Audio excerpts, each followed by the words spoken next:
le plaisir est pour nous de vous informer, mesdames, messieurs, bienvenue à tous. La guerre entre le parti politique dédoublé n'aura pas lieu, c'est ce que l'on peut retenir du travail de conciliation mené par le CNSA qui a rendu son rapport dans une déclaration publiée mercredi 21 mars 2018.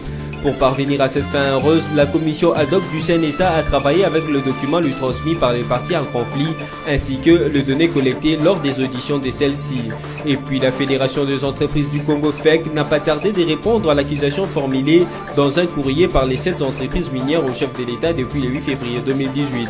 Dans un communiqué publié mercredi 21 mars 2018, la Fédération des entreprises du Congo dit regretter qu'une telle accusation soit formulée par ses propres membres alors que l'ensemble des actions qu'elle a engagées en leur faveur depuis les débuts du processus de révision du code minier prouve clairement le contraire. Enfin, en sport, la Confédération africaine de football CAF a procédé au tirage au sort de clubs engagés à la Coupe de la Confédération et à la Ligue des champions africaine le mercredi 21 mars 2018 au Caire en Égypte. L'Es Vita Club croisera en 16e de finale de la Coupe de la Confédération Congo le CS Mancha, alors que le TP Mazembe, seul représentant de la RDC à la Ligue des champions, occupe le groupe B avec le MSC Alger, l'Entente Sétif et les Difa Djidida du Maroc. La guerre de partis politiques dédoublés n'aura pas lieu, c'est en tout cas ce que l'on peut retenir du travail de conciliation mené par le CNSA qui a rendu son rapport dans une déclaration publiée le mercredi 21 mars 2018. Selon ce rapport, on peut retenir qu'Olivier Kamitatou garde la direction de l'ARC, Kyungwaku Mwanza est reconnu président de l'UNAFEC, l'UNADEF revient au groupe de Christian Mwando, José Ndundu garde le PDC, quant à Pierre Lumbi, il devra se trouver un autre parti à faire enregistrer au ministère de l'Intérieur. Pour parvenir à cette fin heureuse, la commission ad hoc du CNSA a travaillé avec le document lui transmis par le parti en conflit ainsi que les données collectées lors des auditions de celle-ci. Seul Pierre Lumbi n'avait daigné ni répondre à l'invitation de la commission ni envoyer le document demandé. Les cas de partis politiques dédoublés ont trouvé une solution après accord de partis en conflit. Ainsi donc, les protagonistes qui se sont inclinés sont appelés à créer leur propre parti politique, ce qui est déjà le cas pour la plupart, et le ministère de l'Intérieur est invité à leur faciliter la tâche pour se faire dans le meilleur délai. Pour la suite du processus par rapport au calendrier électoral, le CNSA souhaite une concertation urgente entre lui, le ministère de l'Intérieur et la CENI en vue de trouver un compromis concernant les délais de transmission de listes de partis politiques à la CENI. Quant aux autres partis politiques dédoublés dont le cas ont été ultérieurement portés à la connaissance du CNSA, à savoir la CO, l'UDPS, le M17, les NBP, leurs cas seront examinés dans les 48 heures à dater du 21 mars 2018. Création de la plateforme électorale UDPS et alliés, l'aile Kibasa s'est dit non prête à cause de la dénomination Tshisekedi a donnée à cette plateforme. Selon Jimmy Mukendi, secrétaire général adjoint et président de la commission électorale de l'UDPS Kibasa, son parti a amendé quelques points du draft leur déposé par les autorités de l'UDPS Tshisekedi. Par contre, la dénomination Tshisekedi et alliés ne fait pas l'unanimité. Car, a-t-il ajouté, leur autorité, c'est Kibasa Maliba, et de ce fait, ils ne peuvent pas se mettre dans une plateforme qui occulte leur identité. Joint par la rédaction de BSC TV, Augustin Kabouya, chargé des communications de l'UDPS Tshisekedi, a réagi en affirmant qu'il est du droit de l'UDPS Kibasa d'accepter ou de refuser la dénomination de la plateforme. Qu'à cela nous tienne, a-t-il cependant indiqué, l'UDPS Tshisekedi marchera avec ceux qui veulent marcher avec elle. Une plateforme électorale, ce n'est pas un secret, on l'a déjà annoncé, mais c'est leur droit, c'est leur droit. Ils ont voulu vous passer l'information, nous avons, notre dénomination, c'est comme nous venons de le dire, on ne peut pas changer ça. Nous allons marcher avec ceux qui veulent marcher avec nous, ce n'est pas une obligation qu'on puisse contraindre aux gens de ne plus et de marcher avec nous. La création et la finalisation de la plateforme UDPS et alliés a pour objectif de réunifier la grande UDPS et à coaliser avec d'autres partis de l'opposition afin de gagner la bataille électorale en perspective. Conférence sur la paix en Ituri dans le prochain jour. C'est ce qui justifie l'arrivée du chef de l'État, Joseph Kabila Kabange, dans cette partie du pays dans le tout prochain jour. Cette mesure est une des décisions prises au Conseil des ministres du mardi dernier. D'autres mesures sécuritaires concernant les territoires de Djougou ont aussi été prises pour sa pacification. Plus de 57 000 personnes ont quitté Djougou pour se réfugier dans le pays voisin de la RDC et plusieurs autres milliers de déplacés ont campé près de l'hôpital général de Bunia. À en croire des sources locales, une centaine de personnes ont été tuées, puis des 2000 cases incendiées depuis les débuts de violence dans cette région de la RDC.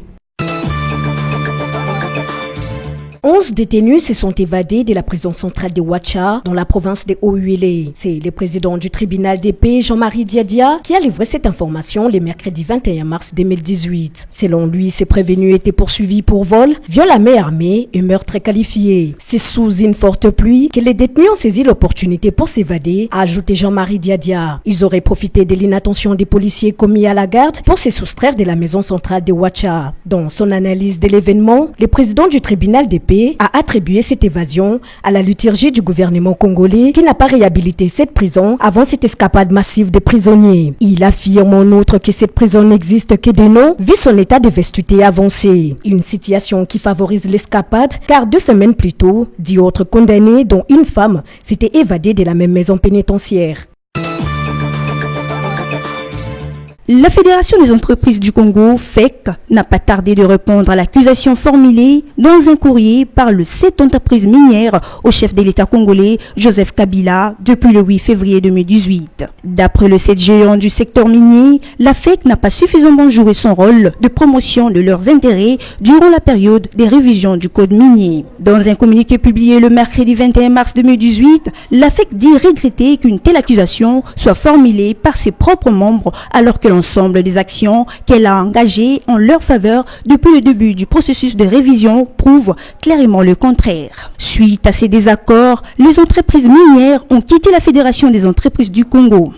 Elles disent ne pas être à l'aise avec certaines dispositions fiscales contenues dans l'actuel code minier. Au demeurant, ces géants miniers qui produisent 85% du cuivre, du cobalt et de l'or de la RDC avaient remis une liste de propositions au ministre de Mines, Martin Kabweloulou, et espèrent entamer les négociations. Tout en rappelant que l'État est propriétaire du sol et sous-sol congolais, la FEC a étalé ses initiatives au profit de ses membres. La FEC a rappelé que c'est grâce à son action menée en 2015 que le gouvernement congolais a retardé l'examen du projet de loi relatif à la révision du code minier. Par ailleurs, après le tête-à-tête avec Joseph Kabila, les 7 entreprises minières seront en réunion ce vendredi 23 mars 2018 avec le gouvernement congolais par le biais du ministre de Mines, Martin Kabweloulou.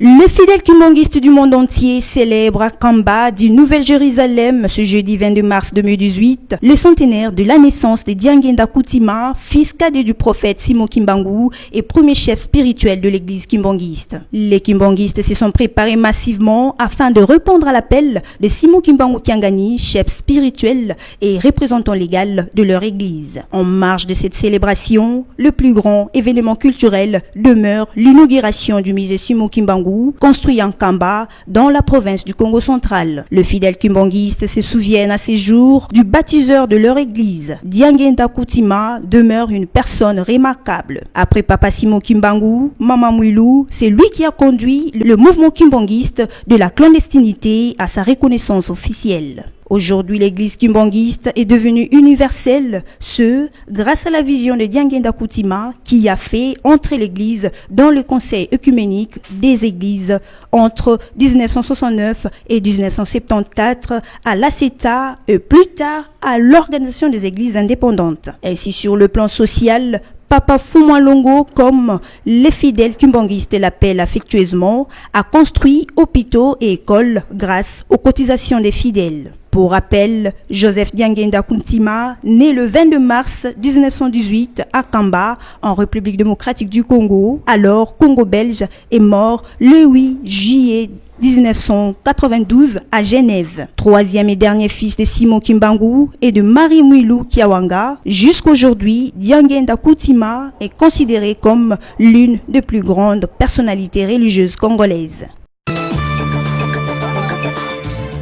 Le tirage au sort de la Confédération africaine de football, CAF, a eu lieu le mercredi 21 mars 2018 au Caire en Égypte. Depuis, les clubs engagés à la Coupe de la Confédération et à la Ligue des champions africaines connaissent leurs adversaires pour la suite de la compétition. C'est ainsi que l'AS Vita Club de Kinshasa, éliminé de la Ligue des champions par Difa Djedida du Maroc et déversé à la Coupe de la Confédération, va affronter au 16e de finale bis de cette compétition le cercle sportif La Mancha du Congo-Brazzaville. Quant à l'autre club de la RDC, les tout-puissants Mazembe, il est placé dans le groupe B de la Ligue des champions africaine. Un groupe très élevé où les empoignards seront très âpres dans la mesure où on y trouve également les MC Alger, l'Entente Sétif et les Difa Djedida du Maroc. Les Corbeaux-Louchois devront ainsi donc venger l'AS Vita Club de Kinshasa face à son tombeur, le club marocain des Difa. Notez du reste que les premières rencontres de la manche en lait vont se jouer les week-ends du 4 au 6 mai 2018. Place au rappel de titre. La guerre entre le parti politique dédoublé n'aura pas lieu. C'est ce que l'on peut retenir du travail de conciliation mené par les CNSA qui a rendu son rapport dans une déclaration publiée mercredi 21 mars 2018. Pour parvenir à cette fin heureuse, la commission ad hoc du CNSA a travaillé avec le document lui transmis par les partis en conflit ainsi que les données collectées lors des auditions de celles-ci. Et puis la Fédération des entreprises du Congo FEC n'a pas tardé de répondre à l'accusation formulée dans un courrier par les 7 entreprises minières au chef de l'État depuis le 8 février 2018. Dans un communiqué publié mercredi 21 mars 2018, la Fédération des entreprises du Congo dit regretter qu'une telle accusation soit formulée par ses propres membres alors que l'ensemble des actions qu'elle a engagées en leur faveur depuis les débuts du processus de révision du code minier prouve clairement le contraire. Enfin, en sport, la Confédération africaine de football CAF a procédé au tirage au sort de clubs engagés à la Coupe de la Confédération et à la Ligue des champions africaine le mercredi 21 mars 2018 au Caire en Égypte. L'AS Vita Club croisera en 16e de finale de la Coupe de la Confédération Congo le CS Mancha, alors que le TP Mazembe, seul représentant de la RDC à la Ligue des champions, occupe le groupe B avec le MSC Alger, l'Entente Sétif et les Difa Djedida du Maroc. Ainsi prend fin cette session d'information. Merci à vous qui l'avez suivi et restez avec nous.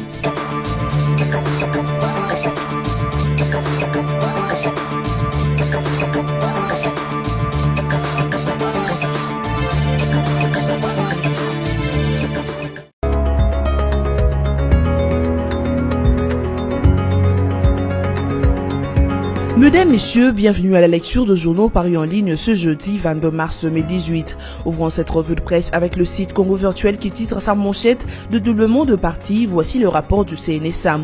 Et puis Inde pour le dossier de dédoublement de partis politiques. Depuis hier, mercredi 21 mars 2018, le Conseil national d'accompagnement de la mise en œuvre de l'accord de la Saint-Sylvestre a publié le rapport de son travail pour la résolution de cette épineuse question qui figurait parmi les points de décrispation du climat politique. La commission ad hoc a travaillé avec, entre autres, le document fourni par les partis concernés par des litiges de leadership et de données collectées lors des auditions auprès de ces différentes parties. Pour l'essentiel, on peut retenir qu'Olivier Kamitatou garde la direction de l'ARC, qu'Ungwaku Mwanza est reconnu président de l'UNAFEC, l'UNADEF revient au groupe de Christian Mwando, Pierre Lumbi est éjecté du MSR, José Ndundu garde le PDC. Dans la déclaration numéro 001/CNSA/2018 du Conseil national de suivi de l'accord du processus électoral sur la question de dédoublement de partis politiques et sur base de documents fournis par les partis et les éléments recueillis lors de leurs auditions, le CNSA constate ce qui suit. Tous ces partis ont été exclus de la majorité présidentielle, la révocation du conseiller spécial du chef de l'État et ministre du Plan ainsi que la démission du vice-président du bureau de l'Assemblée nationale et du rapporteur du Sénat. La constitution par les partis exclus de la majorité présidentielle et de la plateforme G7. Poursuivons cette revue de presse avec actualité.cd qui titre RDC, le gouvernement annonce une conférence sur la paix en Ituri. Le gouvernement a annoncé un certain nombre de mesures pour pacifier le territoire de Djougou à l'Ituri, secoué depuis décembre par les violences entre les membres de communauté Lendu et Emma. Le gouvernement promet entre autres d'organiser dans les meilleurs délais une conférence sur la paix en Ituri, telle l'une des mesures adoptées lors du Conseil de ministres présidé le 20 mars 2018 par le président Joseph Kabila.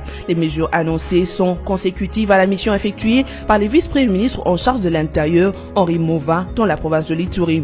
Plus de 57 000 personnes ont fui Djougou pour se réfugier en Ouganda. Plusieurs autres milliers de déplacés ont campé près de l'hôpital général de Bunia. Selon les autorités locales, une centaine de personnes ont été tuées, plus de 2000 cases incendiées depuis le début de violences dans cette partie du pays. Bouclons cette revue de presse avec Forum de Zas qui écrit 100 milliards de dollars annoncés par Moïse Katumbi, pure démagogie, réplique un analyste politique. Les 100 milliards de dollars que Moïse Katumbi Chapui a annoncé pouvoir mobiliser pour la RDC continuent d'alimenter les conversations de salon, et ce dans tout le sens. Si les uns ont applaudi cette annonce choc du candidat à la présidentielle de la plateforme Ensemble pour le changement, d'autres sons de cloche commencent à se faire entendre. En témoigne cette tribune que publie Forum de Zas. L'ancien gouverneur du Katanga a organisé voici quelques jours un show politique dans un grand hôtel de Johannesburg pour confirmer son intention de se porter candidat à l'élection présidentielle de 2018. Présenter ses alliés et expliciter le projet politique qu'il compte mettre en œuvre en République démocratique du Congo. Alors que la propagande katumbiste prétendait que la classe politique congolaise allait déménager à Johannesburg pour ce rendez-vous, seuls les lieutenants déjà connus tels que Kamitatou, Sisanga, Paipai et Ndundu se sont affichés lors de cette rencontre. La grande messe promise a accouché d'une souris. Les opposants qui pendant la même période se sont réunis à Kinshasa, UNC, MLC, UDPS n'ont même pas daigné citer ne fût-ce que son nom. La popularité tant chantée ne serait donc plus assurée. La presse proche de l'ancien gouverneur du Katanga qui compte conquérir la République démocratique du Congo par la voie de urne avait promis la publication dans quelques jours du programme politique qui sera celui du candidat soutenu par les lobbies impérialistes agissant depuis Bruxelles. Cette revue de presse est terminée. Merci de votre attention soutenue à nos antennes et restez branchés à nos programmes.